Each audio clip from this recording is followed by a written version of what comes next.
Hello and welcome to The Ordinary People, the top show where we get inspired. Guys, today's guest is someone who I've known him for many years.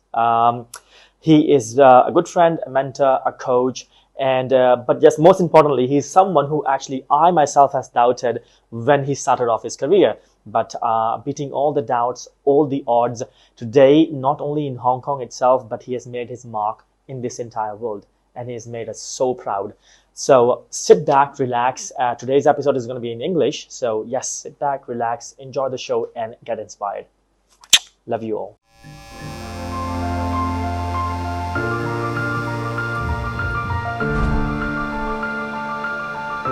Hello and welcome yet again to another episode of The Top Show. As I mentioned before, this show is all about positivity, inspiration, and motivation. And today I have someone who has, again, inspired me a lot as a coach, as a mentor, as a friend. So today I would like you guys to meet Arif Ali.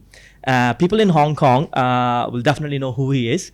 But for the people who are meeting him the first time, I would like, Arif, could you please introduce yourself to my audience, please? Hi, thank you. My name is Arif. I'm totally all into hockey. I got three older brother who are like legend of Hong Kong hockey, and I get the opportunity to follow their footsteps. And I played for Hong Kong for many years, and then eventually I turned into a full-time coach as well. And I just recently ended coaching the women's Hong Kong team for 9 years. So likely now moving the direction to the men's side, men's team, Hong Kong team. So yeah, it was a bit of interesting journey for me. Obviously, and again, the reason why I'm having you here is because I've seen you. We have been in the same school for so many years. I know you for so long, and regarding coaching, I wanted to become a coach back in those days, but then I was like, would this be a good career path? Will it give me enough income source, or will I be able to sustain it and give a good life to my family or the kids and whatever? Was there any downfalls or challenges that you have faced throughout this Yeah, journey? definitely. I mean, in the beginning of my playing career, when I was 15, 16 playing for Hong Kong, back then there was not that many coaches in Hong Kong, help with techniques, tactical, or any ideas. So a lot of our hockey is watching and learning. And but then because I love winning, I love to compete, and I always feel that something is lacking, so I always go watch anyone, any level, any country, any sport, to learn any small detail I can, to help myself. And of course, to win in the team sport, you need a good team. So I love to help my teammate a lot, sharing knowledge and motivate them to push them harder, so that we are all ready to compete and get result. And well, I never thought I would be a coach, because I was young, focused on playing. But I think with all those experience, that lacking of help in the coaching side, then one day, when I get opportunity to play professionally, and then when I go to other country and then play in different league, the coaches help out a lot. Then I see the difference. How not one player can really how much can you help the team, but actually the one coach can help the entire army. So that was actually started to, put that in my thought. One day when I stop playing, I want to be a full-time coach. Then that actually I could help even more athlete, more maybe mentor more coaches. So yeah, what were the I'm pretty sure because when you went off to some other country, I believe it was France, isn't it? And you were quite young at that age. Were you thinking that if this is going to work, if it doesn't go work out, what were the things which were happening in your brain at that time? Because you were the one, I believe you were the only one in Hong Kong. You were the first one, believe, right? Yeah, I mean, when I told myself I want to be a professional hockey player, at first, I mean, nobody in Hong Kong was really encouraging me to do it. You're gonna happen because nobody have ever done it. They're all very afraid. They also care about me, that they worry that I'm going into an end zone that is nowhere. But you know, I had a dream, and I always believe that if there is 1% opportunity to get it done, and I focus on one person. If one person come to me, only one person come to me and say, actually, I believe you can do it. Even though 10,000 people say no, I will focus on that 1% and I go for it. And that's what I did. I waited for 2 years. But inside that 2 years, I was preparing myself, checking whatever I'm lacking. I make sure I work on that area, strength and conditioning, technical, tactical knowledge, everything. So I waited for 2 years and I got my opportunity. Actually, my first offer was in Malaysia, Oh, playing okay. Malaysian League, and yeah, I mean, going there at first, people think I would be very nervous. Of course, eh, no matter how much you prepare yourself, nerve is always going to be there. True. But then if you know you did the work, you just gotta enjoy it. And the first season when I was there, I really enjoyed it, and I actually managed to inspire some of my teammates where they start asking me a lot of questions what to do, and then my coaching start coming in the way, helping other players. And then slowly I played in Malaysia for 4 seasons. Then I got offered to play in Singapore for 3 seasons. Wow. Then I end up. Then I went on with playing Australia, playing New Zealand. So everywhere I went, I actually help out in the coaching. And when I was in Australia, I was based in Darwin, so I was playing for the state team, the Wow. Northern Territory state team. So I worked 3 months in the Northern Territory Institute of Sport, working with their top athlete, and it's eye-opening for me. How those sports scientists, the strength and conditioning coach, and skill-specific coach are working in there. So I was in that environment, and I get to learn a lot. And of course, while learning, I get to ask a lot of questions. True. They love questions. They told me over communicating is good. As much as questions you get, so I get a lot of answers, and that where really give me a lot of confidence to move forward. And then of course, the last 4 years, I got an offer to play in France, and I was the player coach for the entire club. And yeah, it was not easy in France because the culture. So True. everywhere we go, the culture is different, and I True. need to be adjustable. But going to France, especially the children, was not easy because in Paris, so True. it was not easy. But then I still managed to coach them well, and we did well there. Then I tell everybody, if I can coach in the French kid, I can coach anybody in the world. Right. So that's the attitude, right? Yes. And trust me, you don't know how that decision of yours made a difference in my life and some other people's life in Hong Kong as well, or in small countries as well. Because I know it was recently you went to this one country called East Timor, right?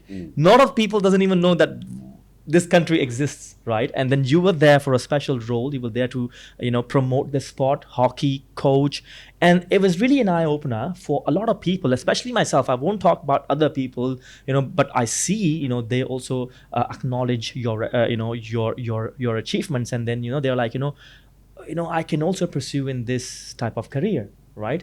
So this decision which you made so many years ago has actually inspired so many people, even myself. So I believe if people are doing something good and positive for themselves, I believe they should be carrying on with that, right?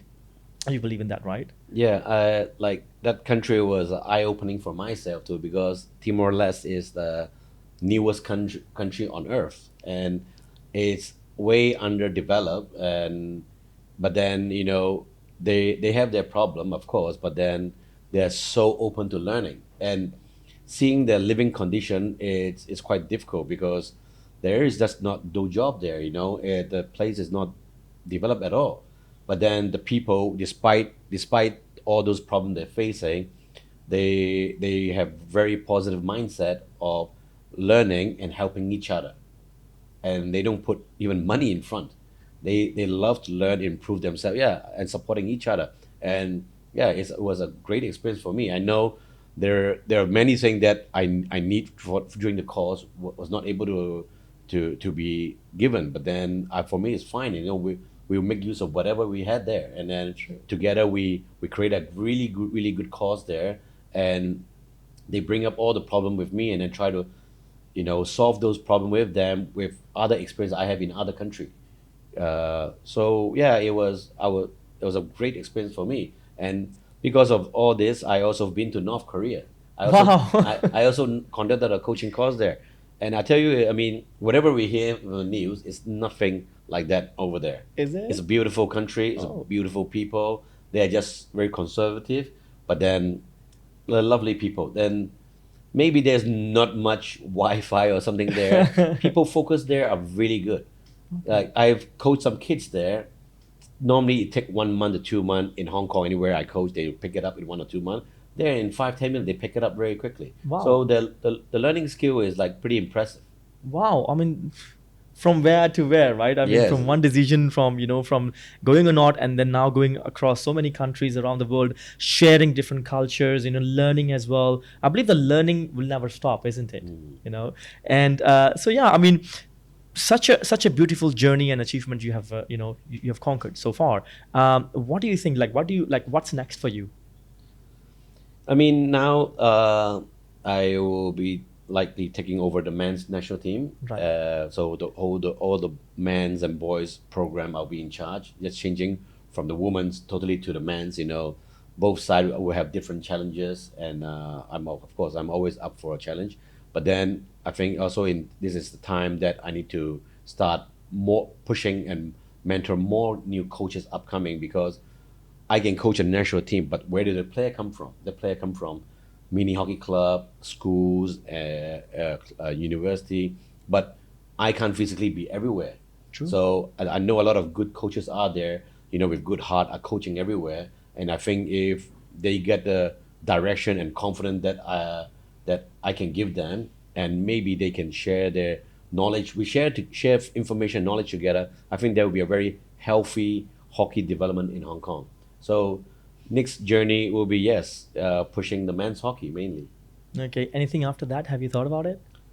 Well, I have opportunity to go overseas, Right.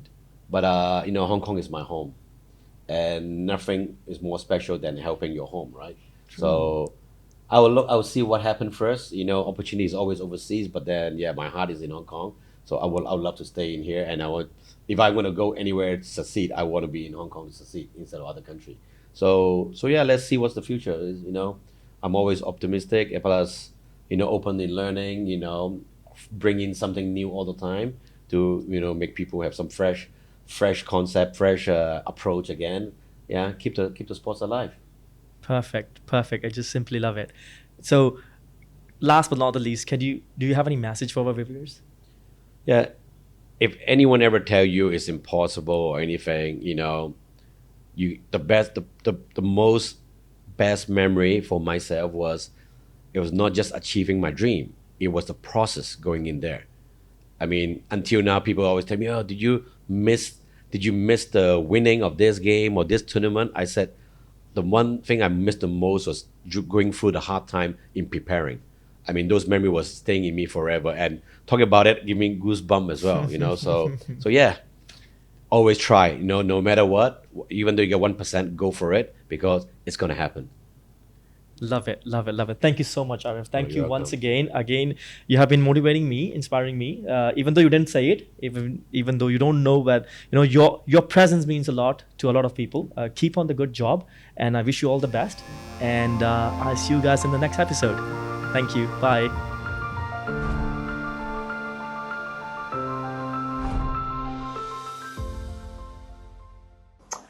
Oh yes, and one more thing, guys. Again, if you know anyone whose story is worth sharing, you think this person has inspired you, motivated you, or spread positivity, please do let me know, as I would love to have them on my show to use this platform to spread happiness and positivity. Cheers.